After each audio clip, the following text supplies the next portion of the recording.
نحمده ونصلي ونسلم على رسوله الكريم أما بعد فأعوذ بالله من الشيطان الرجيم بسم الله الرحمن الرحيم اهدنا الصراط المستقيم صدق الله العلي العظيم وتلك حجتنا آتيناها ابراہیم علی قومی.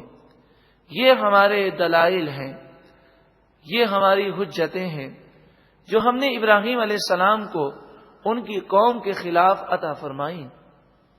نرفع درجات من نشاء، مقام و مرتبہ دینے والا کون ہے؟ اللہ تعالی. ارشاد فرمایا ہم جسے چاہتے ہیں کئی درجے بلند فرما دیتے ہیں. تو انبیاء، اولیاء، فرشتوں کو جو مقام ملا وہ اللہ کے اذن سے ہے اور اللہ کی عطا سے ہے. ان ربک حکیم علیم، بے شک آپ کا رب حکمت والا، علم والا ہے. ووہبنا لہ اسحاق ویعقوب، اور ہم نے حضرت ابراہیم علیہ السلام کو اسحاق اور یعقوب عطا فرمائے. اسحاق تو ابراہیم علیہ السلام کے بیٹے ہیں اور یعقوب ابراہیم علیہ السلام کے پوتے ہیں جو اسحاق علیہ السلام کے بیٹے ہیں. تو حضرت اسحاق اور حضرت یعقوب علیہ السلام دونوں کو حضرت ابراہیم علیہ السلام نے اپنی زندگی میں جوان ہوتے ہوئے دیکھا. اللہ تعالیٰ نے آپ کو لمبی عمر عطا فرمائی. کلن ہدینا، ہر ایک کو ہم نے ہدایت دی. اس میں یہودیوں کا بھی رد ہے، عیسائیوں کا رد بھی ہے، مشرکین مکہ کا بھی رد ہے. مکے کے پجاری جو بتوں کی پوجا کرتے وہ کہتے کہ ابراہیم علیہ السلام بھی بتوں کی پوجا کیا کرتے تھے، نعوذ باللہ من ذالک، اور ان کی اولاد بھی یہی کرتی تھی. یہودی یہ کہتے کہ سارے یہودی تھے، عیسائی کہتے یہ سارے عیسائی تھے. قرآن پاک نے سب کی مذمت فرمائی.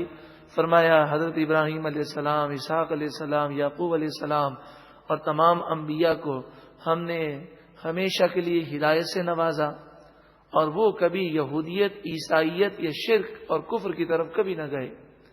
وَنُوحًا هَدَيْنَا مِن قَبْلُ، اور ہم نے نوح علیہ السلام کو اس سے پہلے ہدایت عطا فرمائی، یعنی ہدایت پر ثابت قدمی عطا فرمائی.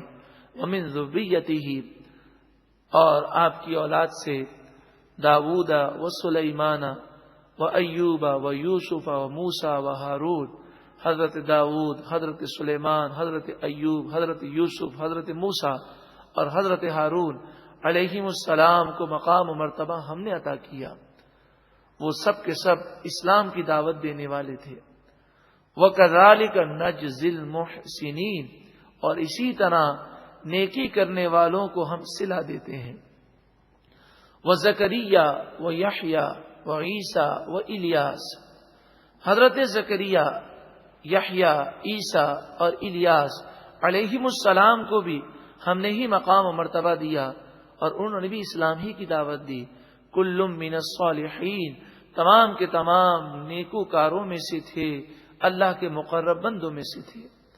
وَإِسْمَاعِيلَ وَالْيَسَعَ وَيُونُسَ وَلُوطًا، حضرت اسماعیل، یسع، یونس اور حضرت لوط علیہم السلام پر بھی ہم نے ہی فضل کیا. وَكُلًّا فَضَّلْنَا عَلَى الْعَالَمِينَ، اور ہم نے ان تمام کو تمام جہان والوں پر فضیلت عطا فرمائی. وَمِنْ آبَائِهِمْ وَذُرِّيَّاتِهِمْ وَإِخْوَانِهِمْ، ان کے آبا و اجداد میں سے، ان کی اولاد میں سے اور ان کے بھائیوں میں سے بعض کو ہم نے فضیلتیں عطا فرمائیں. وَاجْتَبَيْنَاهُمْ، ہم نے انہیں چن لیا. وَهَدَيْنَاهُمْ، اور انہیں ہدایت پر استقامت عطا فرمائی. الی صراط مستقیم، سیدھے راستے کی طرف. انہی آیات کی روشنی میں علماء اہل سنت نے قرآن و احادیث کی روشنی میں یہ مسئلہ بیان کیا کہ ہر نبی معصوم ہے، اعلان نبوت سے پہلے بھی اور اعلان نبوت کے بعد بھی. ذالک خود اللہ، یہ اللہ کی طرف سے ہدایت ہے. یہدی بہ من یشاء من عبادہ، وہ اپنے بندوں میں سے جسے چاہتا ہے ہدایت عطا فرماتا ہے. اے ہدایت دینے والے رب، تو ہمیں بھی ہدایت پر استقامت عطا فرما، نفس و شیطان کے ہر وار سے محفوظ فرما، اور ایسا کرم کر دے کہ ہمارے لیے نیک بننا آسان ہو جائے۔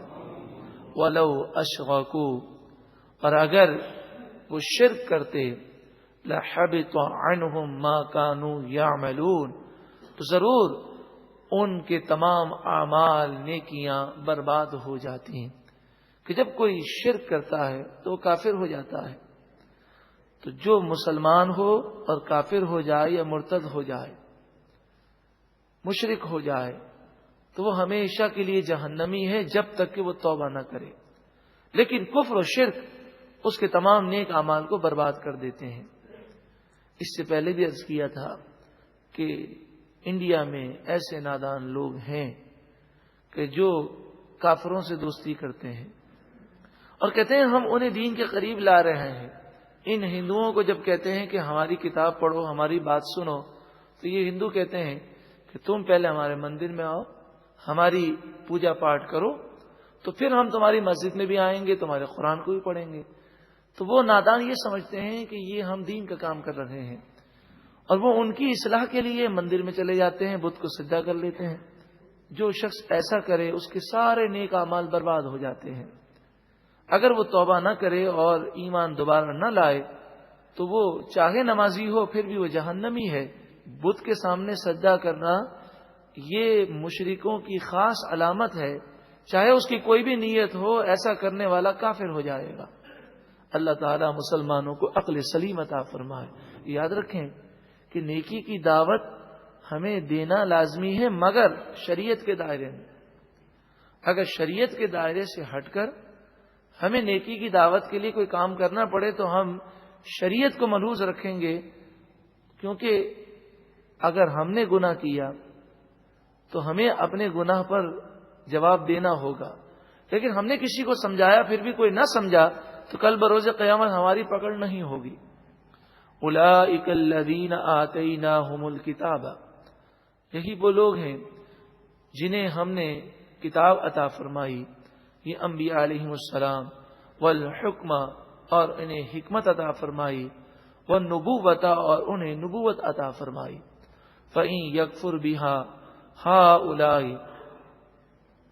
پس اگر یہ کافر، یہ مشرکین مکہ ان باتوں کا انکار کرتے ہیں، آپ رنجیدہ نہ ہوں۔ فَقَدْ وَكَّلْنَا بِهَا قَوْمًا لَيْسُوا بِهَا بِكَافِرِينَ، بس بے شک ہم ایک ایسی قوم کو پیدا کر دیں گے کہ جو آپ کا انکار نہیں کرے گی۔ نبی اکرم صلی اللہ علیہ وآلہ وسلم نے یہی فرمایا کہ جب طائف کے میدان میں کافروں نے ظلم کیا تو پہاڑوں کے فرشتے نے عرض کی کہ آپ حکم دیں تو ان پر پہاڑ ملا دیے جائیں، گرا دیے جائیں، اور طائف کی بستی کو کچل دیا جائے۔ تو نبی اکرم صلی اللہ علیہ وآلہ وسلم نے یہ کہا نہیں، اگر یہ ایمان نہیں لاتے تو ان کی نسلیں ضرور مجھ پر ایمان لائیں گے۔ اولئک الذین ھدی اللہ، یہی وہ لوگ ہیں جنہیں اللہ نے ہدایت عطا فرمائی، اور انبیاء ہدایت کے اس مقام پر فائز ہوئے کہ جو ان سے وابستہ ہو جائے وہ بھی ہدایت کا مینار بن جائے۔ فَبِہُدَاهُ مُقْتَدِی، بس ان کی تعلیم کی پیروی کیجیے۔ قل، اے محبوب آپ فرمائیے، لا اسألکم علیہ اجرا، میں اس تبلیغ دین پر تم سے کوئی معاوضہ اور اجرت طلب نہیں کرتا۔ ان هو الا ذکر للعالمین، یہ تو صرف تمام جہان والوں کے لیے نصیحت ہے۔